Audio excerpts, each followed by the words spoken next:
This is In the Loop. I'm Cody Lagrow in for Christian Bryant, and my credibility for this next segment relies on you squinting and thinking that maybe I'm Eminem. This year marks 50 years since hip-hop began. Hopefully you caught the Grammys performance celebrating its milestone. But tonight, we want to talk about how one element of the genre seems to be on trial. In recent years, many rappers, both mainstream artists and those in their mixtape era, are finding themselves in US courtrooms, being questioned over their lyrics, which prosecutors say are actual evidence of their crimes. This isn't a new problem, and cases like this have been popping up for years. Back in 2000, McKinley Phipps Jr., better known as Mac, was a rising star in Louisiana. That was before he was arrested for murder and sentenced to 30 years for a crime someone else confessed to. He was 22, and the evidence against him was not physical. It was his own music. A song called Murda Murda Kill Kill got him a 30-year sentence. He was released on parole in 2021 after serving 21 years. In 2017, Tommy Munsdwell Cannaday was just 17 years old when he was sentenced to life in prison. Prosecutors in Wisconsin used lyrics from his 2014 song, I'm Out Here, to convict him of a murder that they said he alluded to on the track. Cannaday's defense pointed out the differences between the song and the crime, and the court even acknowledged them. That's on top of lacking proper physical evidence. It was still enough to put him away. Emerging artists aren't the only ones affected. Most recently, rapper Young Thug's lyrics came up in court in a RICO case along with rapper Gunna.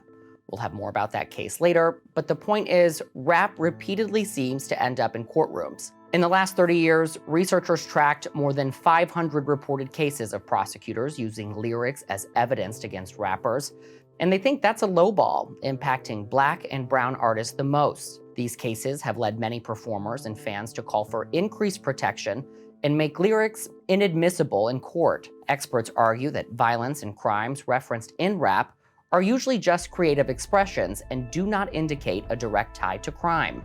There's something in the Black neighborhood called the dozens, where you try to make jokes about each other. That carried over into the rap tradition, into what we call ciphers, when you're doing a rap cipher, you're actually rapping without music. So that braggadocio is not always true. Very often it is false.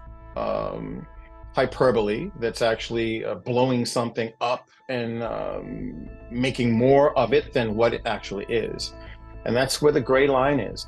That's Prince Charles Alexander, a 3-time Grammy Award-winning record producer and audio engineer whose resume includes working alongside Mary J. Blige, Destiny's Child, Diddy, Biggie, and Aretha Franklin. He's also a professor at the Berklee School of Music and spoke with Scripps News about what inspires the violence in rap music, a characteristic he says is not unique to rap or even music overall.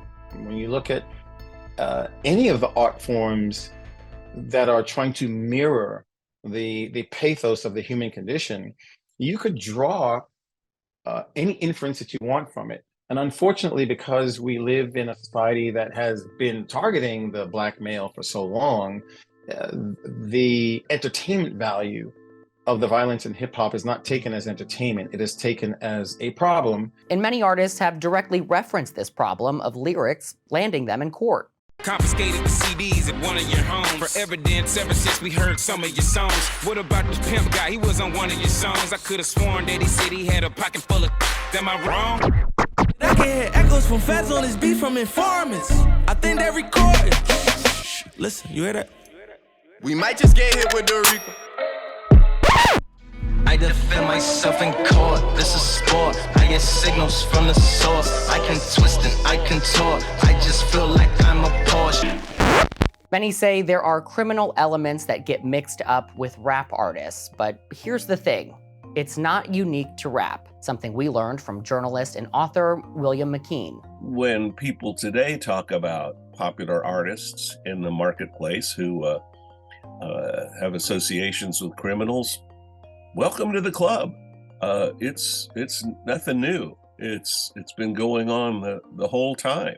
McKeen literally wrote the book on this. It's called Everybody Had an Ocean and dives into criminal elements and acts during the 60s rock and roll scene. We're talking the kidnapping of Frank Sinatra Jr., the murder of Bobby Fuller, and even the presence and influence of the notorious cult leader Charles Manson. Given the connection McKean establishes between crime and the so-called era of peaceful music, we asked him about today's landscape for rappers. I think a lot of the attacks today might be because of the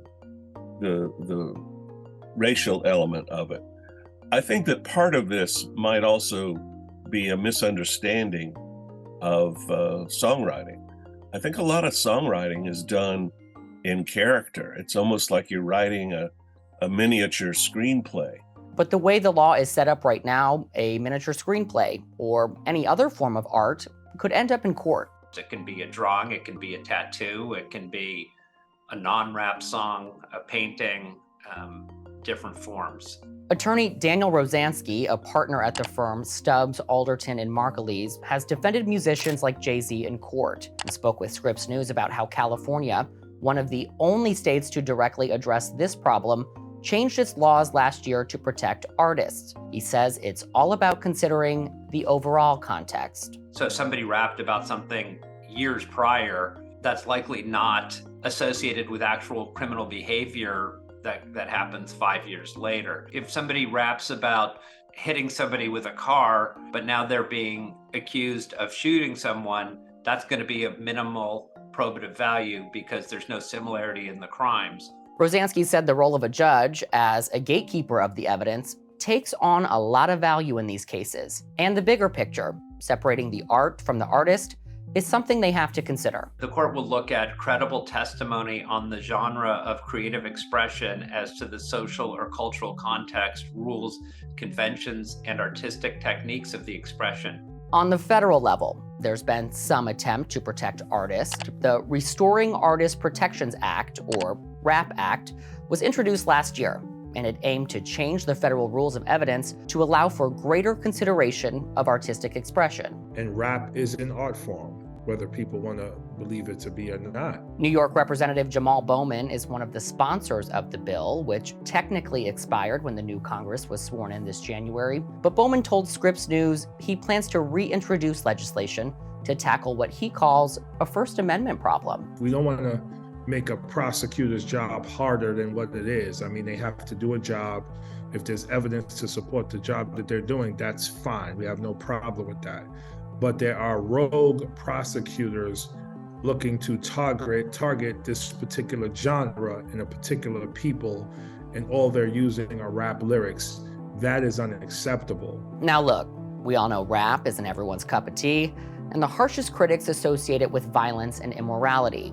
But rap is not one thing. It's music by the layers, all different flavors, including some like holy rap. Violent or gangster rap is just one aspect of the genre, which some music industry leaders have tried to grapple with in the past. The recent CNN documentary about Dionne Warwick's life showed how the iconic singer once reportedly invited rappers like Snoop Dogg and Suge Knight to her home at 7 a.m. sharp, all to host an intervention about their violent and sexist lyrics. Snoop admitted that had an impact, and he felt, quote, out-gangstered by Warwick and inspired to change his then upcoming album, The Dogfather. Experts like Alexander say the industry needs more leaders to speak up, because without it, the music will simply follow the money. Edgy references to violence, alleged crimes, or criminal intentions, especially between rappers, can increase sales, and artists who are looking to make it in the industry aren't likely to deviate from that trend. And then you give that culture money from the mass distribution of music product, and it just starts to exacerbate itself and become more and more visible, more viable, and then seems as if it's a reflection of a culture, when it's actually the reflection of a sliver of a culture.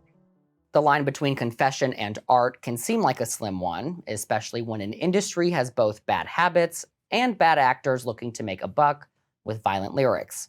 But we're still listening to it a lot. R&B and hip-hop remain the most popular genres on streaming services in the US. In fact, rap has the most listeners of any genre.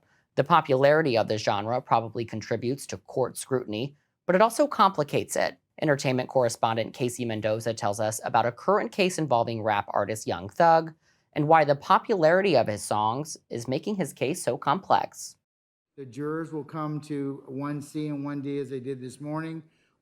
There's no end in sight for the high-profile racketeering case against rapper Young Thug, as the jury selection for the trial is expected to last several more months.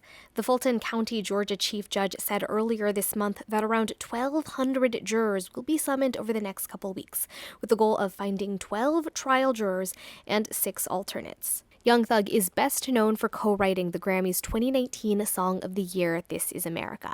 But last spring, the 31-year-old was charged and remains behind bars for co-founding the criminal street gang Young Slime Life, better known as YSL. There are several reasons for the lengthy jury selection, including Young Thug's fame, the controversy surrounding the musician's song lyrics as evidence, and the length of the trial itself. Experts like former judge and Court TV host Ashley Wilcott told Scripps News that the trial could take 6 to 9 months. That right there is going to narrow down the pool of potential jurors, even in a metro county. Many potential jurors in the Atlanta area, especially those with families, have told the court they would be unable to take time off work for the trial.